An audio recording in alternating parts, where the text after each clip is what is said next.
And here we are for what will probably be the last edition of the Duval Dive this season. Of course, I am Kyle Nash, the student of the game of Jaguar Report. And as always, my man, Travis Holmes of Big Cat Country.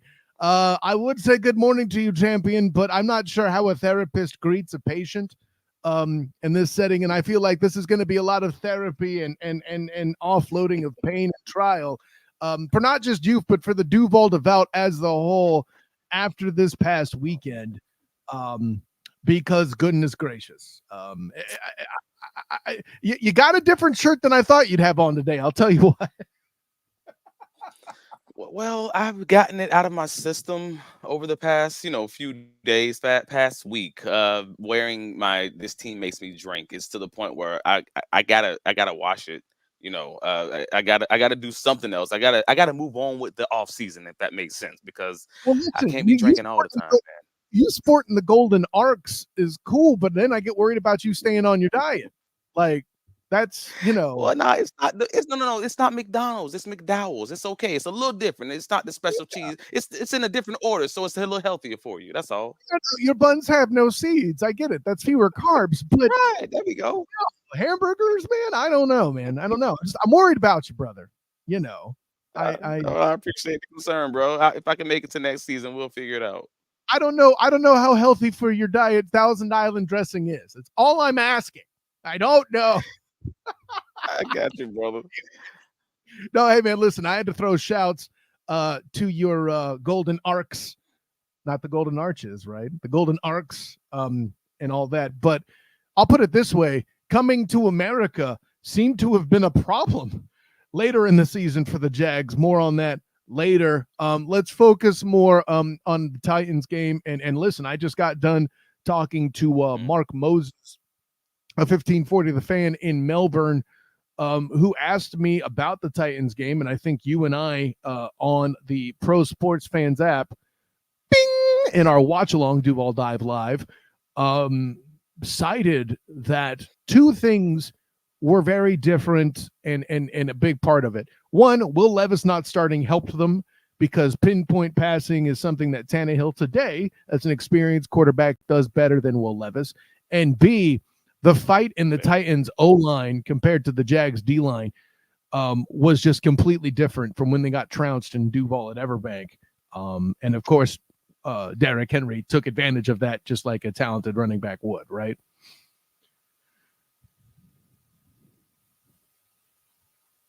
I mean, yeah.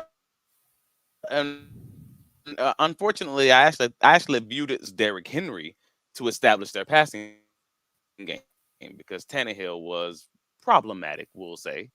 He wasn't Sure. perfect by no means, but he did the job. And at the end of the day, that's all you need him to do. Get the ball in the right area of Hopkins where he can make a one-handed catch. Just move it along and not screw it up too much, not make these crazy wild plays or these high variance plays that Levis might make as far as turning it over. So yeah, and that way he did the job. Right, and that's what I'm focused on. I don't mean to imply that Tannehill was the driving force. I mean, this is maybe I should have mentioned the O-line thing first because it was a bigger deal. I'll grant you that, but I'll put it this way: in that game plan, where you're having that line dominate the Jags interior in a way that you and I don't feel like have seen. I don't know, maybe some in the preseason, but certainly throughout 2023, right? That taking advantage of that, I think Tannehill was in better position to do it than Will Levis. I mean, not to beat the dead horse, but yeah, you're absolutely right that that Derrick Henry was the horse that pulled the cart in question. Right, Derrick Henry and Tajay Sharps, like Spears. Sorry, is just they basically they controlled the game. Like, and I know the time of possession ended up being only a 5-minute difference towards the end of the game, but at the half, it was not like it wasn't close. Like the Tennessee Titans basically controlled the flow of the game as far as that piece was concerned. And well, yeah, and with them actually scoring points and the Jaguars not, that's the difference, if anything. And not to mention fumbling balls into the other team's hands normally doesn't bode well for your chances of taking an early lead. In the Jaguars, we've seen they're not a good team when they can't take the lead, have the lead at halftime. Like they're actually they lost every game in which they played this season. I believe it was 0-9, in which we were down at the half. So we are a team that is not good at playing from behind, unfortunately. Um, the Jags don't have 9 losses on the year, but they did do bad when they weren't When leading half.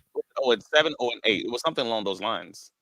Yeah, well, then it would have to have been 0-7 because they finished 9-7, right? So, something Was it 9-7? math Are you sure? 9-8, 9-8, or nine nine and and eight. I eight. beg your. Now I'm still living in the past too. But the punchline is, yeah, they lost. They were losing at the half too, and I see where you're coming from there as well. No, there's a lot of sense to be made with that point. In particular. By the way, you mentioned the time of possession being closer than towards the end of the game. That's what happens when you turn the ball over, Travis Holmes. Just that being a factor as well. 2 interceptions, of course, by Trevor Lawrence. And listen, the Trevor Lawrence shade is coming out. Of course, Mike Caldwell being fired. Let me ask you about that first. I was kind of saving this one. You had said that move didn't surprise you. It kind of did me. I'll be honest, but tell me your thoughts on that. So it was going to happen, and I say it was going to happen as far as we all knew changes were going to have to be made. Right. The question of the hour was always, what were the changes that were going to have to be made? Was it going to be the offensive line coach who has a history with the head coach, or was it going to be the defensive coordinator or something? Like we all knew it wasn't going to be the offensive coordinator. Basically, we knew it wasn't going to be Press Taylor, Right. because he's shown that in the past that he is going to go down swinging, protecting Press. So that's out of the question. Well, what big changes materially can you make? It's going to be the DC or the O-line coach, or something along those lines. Well, that's it. It's a 50-50 chance. And I honestly thought it would be the O-line coach and the DC, but I actually had the article already in the draft folder before the season, before Monday came. Like that over at bigcatcountry.com. Like that's how confident I was that it was going to be that. It was just going to be that. And it stinks. And I don't know if it's necessarily even fair, but it is what it is. Yeah, somebody needed to go. I think the term scapegoat was thrown around a lot. I know the article that I read by Gus Logue over at Big Cat Country, bing, opens with him. The dictionary defines a scapegoat as that, and he's not wrong to take that route. Listen, I get it. Caldwell was sacrificial, and all that. I can see defending keeping the O-line coach around over and above the relationship. I mean, you did develop a rookie in Anton Harrison very quickly here, who came out swinging, making a big deal, among the better rookie linemen in the league acquired this year. I don't think. And by the way, what a gauntlet he had to face too. We've made that point many times on this show. The dudes that Harrison has had to face. I think he had a successful season. It's hard to hold injuries against a coach as well. I think that was a big part of it. Right. And if I'll put it this way, I don't know when the O-line coach in question arrived. I'm assuming it was with Peterson. But just seeing, I'll put it this way, this offense in the coming year is where that rubber meets the road, because that's when you're going to have an opportunity this draft, theoretically, to buy some more groceries or head to the butcher to get more beef. See what I did there, right? Instead of wasting picks on Tank Bigsby, Brendan Strange. Well, actually, let me get right to that. We could say all we want to about the stuff during the season, Travis, and the position of the coaches, but I think you and others on Twitter have made the point that with the benefit now of Captain Hindsight getting involved, the picks made really sort of, I guess, doomed, air quotes, what was going to happen, because it left them exposed in those particular positions. And of course, I refer to the O-line and the defensive backs. Right. And I think I can agree with that. And unfortunately, it's one of those situations where, all right, wait. So you know how I feel about Trent Baalke. I think that's pretty much written in permanent marker. About okay. You need to stop like that's yours, okay? Like, Well, I needed to make sure that this wasn't. I'm not putting my opinion on you on the off chance your opinion may happen to change at some point or and another. I'm taking that ish off the table. All right, so you know how I feel about Trent Baalke. However, it However, was brought to my attention when I had a conversation with the former Jaguar employee this past week, sources have told Travis. and it was interesting. It was just like the gist of the conversation. I mean, it was probably a 45-minute conversation, but we only talked about the Jaguars for maybe a good 10. And the Hey, way that listen, it was 10 minutes with an expert's a lot, bro. well, and the way that it was presented to me was you would be shocked how deeply the coaching staff was actually involved in the draft picks. And I'm like, oh, so this person was not necessarily a Trent Baalke fan, but they also weren't a Trent Baalke They were we'll prepared call it, to I don't know. some of the blame. Yeah, that bulky can't. You can not like someone, but still find ways they're defensible. Right. And that was a curious little ding, like little antenna go up moment. Like I'm like, okay. And around that time, you would have saw me post of some kind of post on my social media, Travis D. Holmes on Twitter, that some of these picks may not necessarily be all on Trent. It could be because they're a coach-centric organization, in the words of Shad Khan when they hired Urban Meyer. The same thing he said when they hired Doug was they're a coach-centric organization and they're working together. So then you have to start questioning, well, dang, how much of this is on Trent versus how much of this is on actually on Doug, and maybe these are some of his actual picks. Mhm. And that changes the ball game because now we want Trent Baalke fired for something that legitimately could be, nah, coach wanted Tank Bixby. Coach wanted Brandon Strange because he's the tight end whisperer and the quarterback whisperer. And now it muddies the water when in these evaluations, even for fans.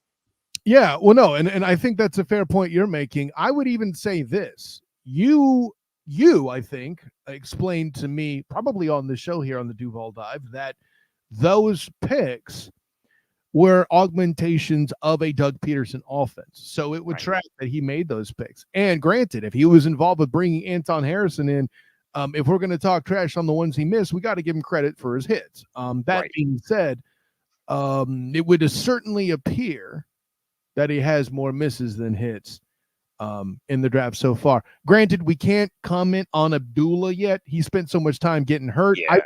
I was very enthused by that. Granted, maybe I have a little bias from covering him and see him do really well against UCF, writing for the Black and Gold Banneret. Bing! But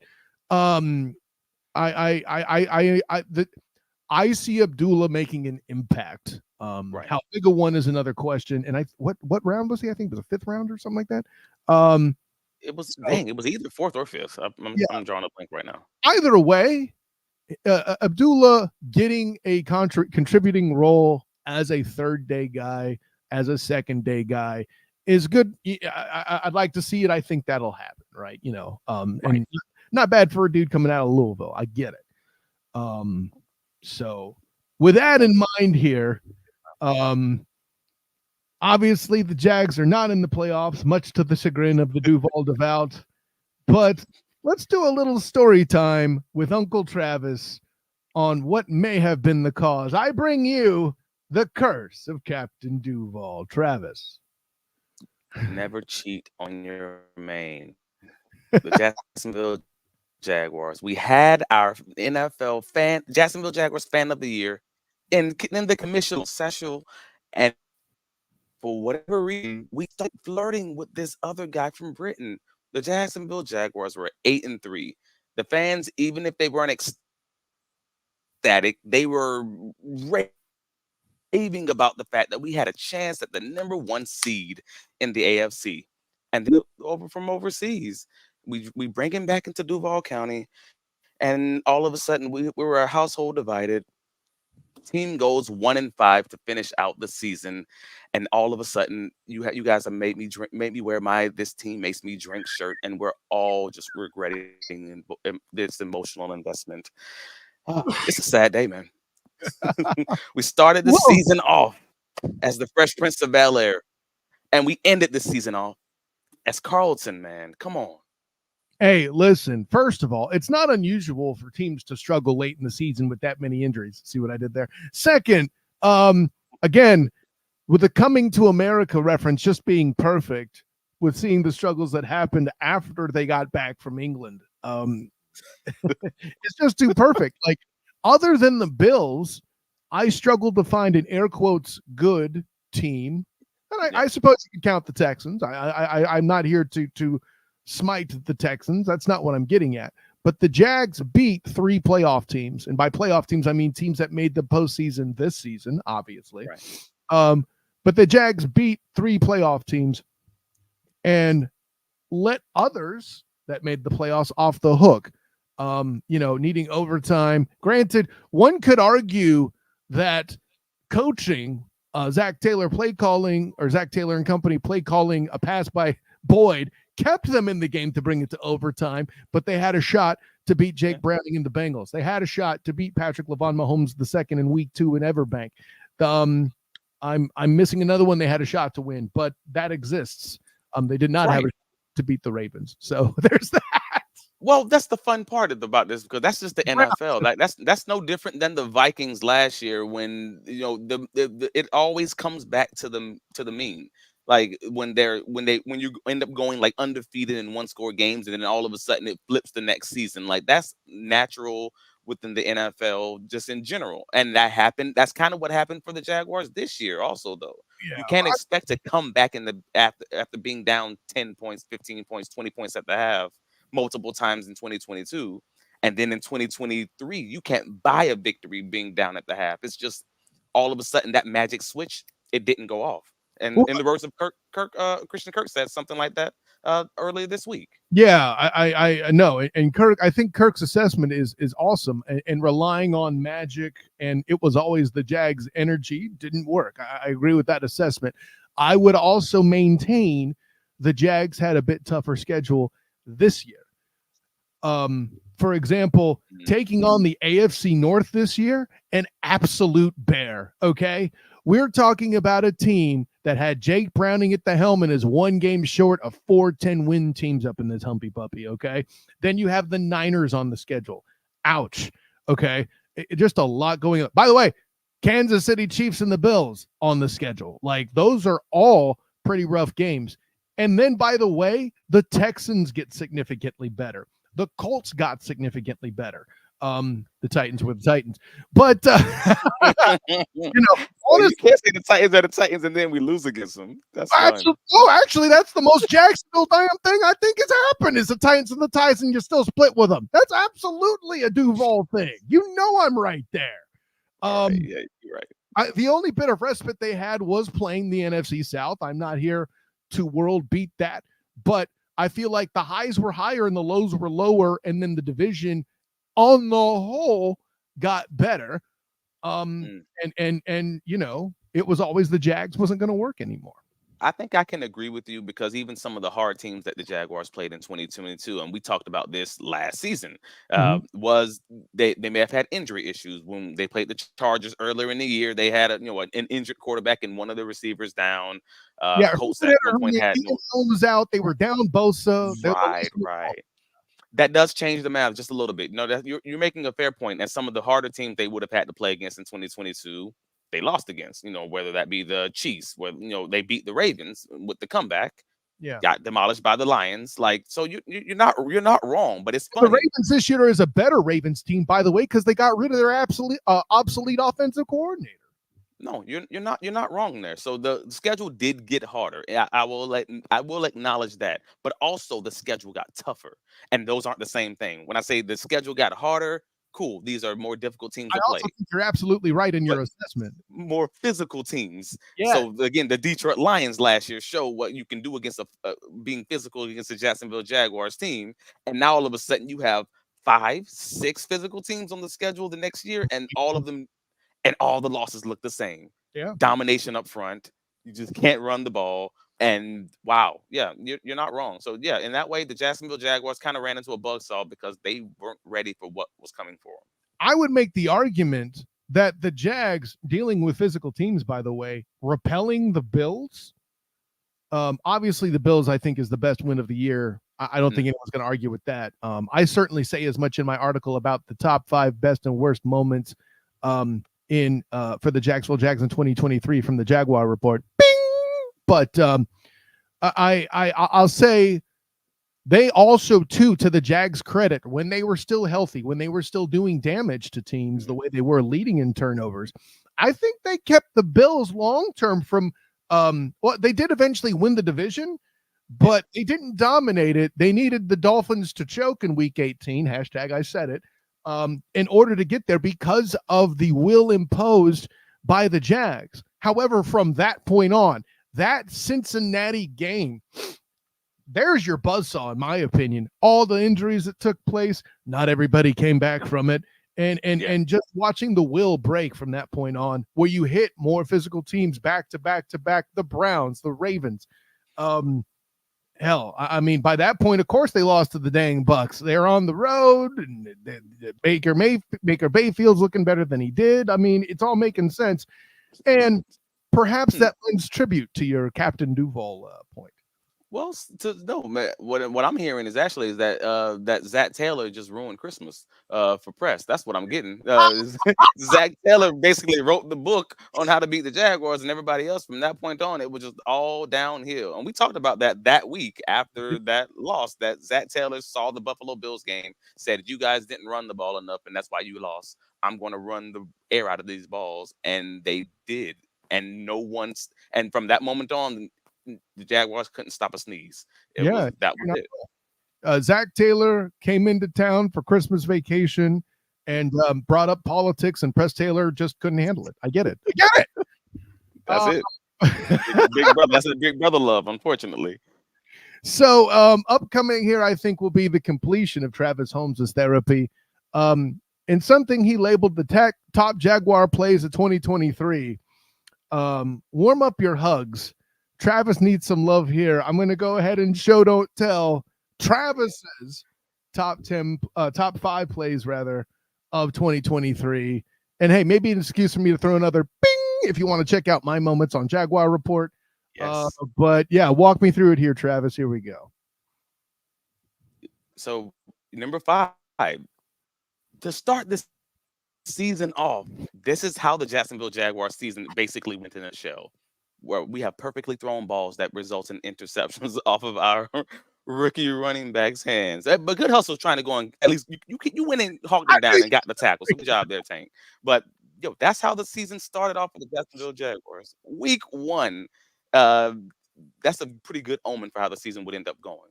But then the Jaguars found a way to come back to that previously mentioned Buffalo Bills game. Darius Williams with the dog play, just going up and getting it, taking the ball from Diggs. Like, I'm a DB. I love some great DB play, and that's what you want to see, man.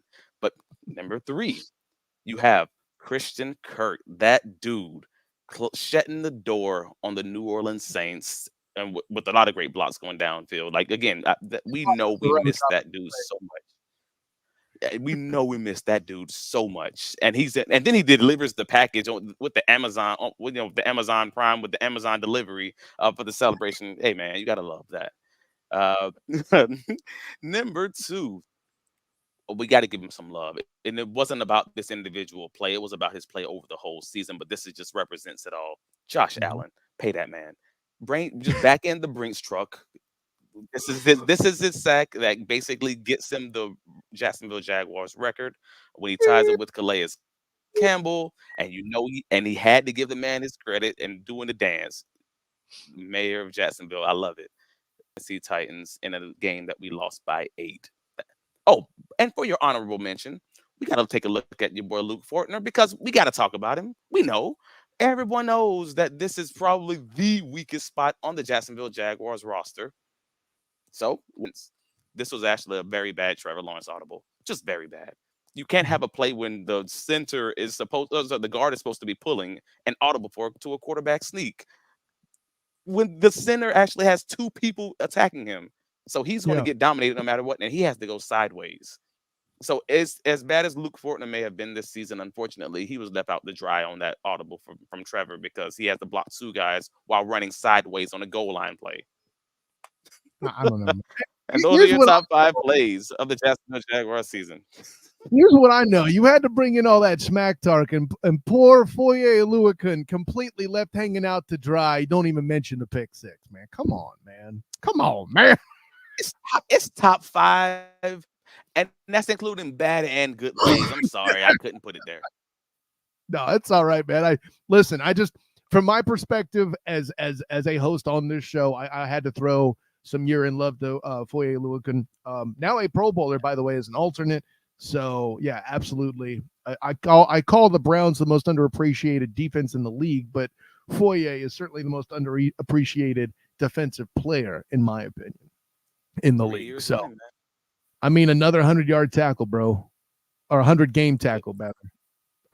Sorry, yeah, 100 tackles, 100 tackle year. season. Right, there we go. I'm all over the place. Anyways, speaking of being all over the place, you can find my guy Travis Holmes all over the place. Tell him where, my guy. You can find my writings covering the Jacksonville Jaguars at bigcatcountry.com. Of course, you can find me here, the Duval Dive, a Jaguars podcast, all throughout the 2024 season. You can find me on Inside the Pigskin, which is by the South Florida Tribune on Tuesdays, wherever you find your podcast. That is at 8:30 p.m.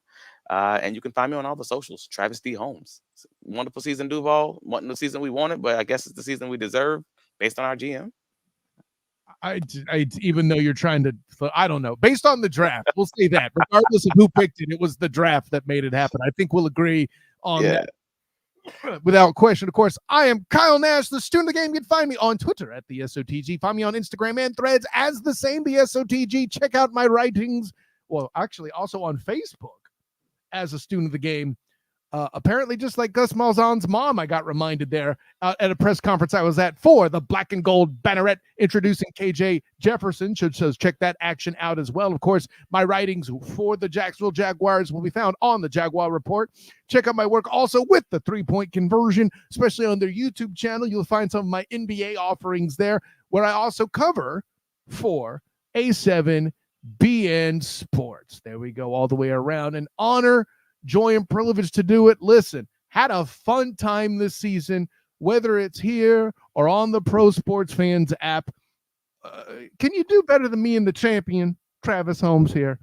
I question it, with no disrespect to, of course, my good friend John Shipley, and of course, Travis's guy, Gus Logue, also at bigcatcountry.com and the Jaguar Report. Bing! So, for Travis Holmes, to all of you Duval devout out there, check out our work in the offseason. We'll probably pop in and do a little bit of draft talk here. If I got to give Travis his opportunity to talk about what picks he wants to see, and I know I'm curious to hear it, you should be too. I just said it. That's all. But until next time, my friends, in honor, joy, and privilege, class dismiss.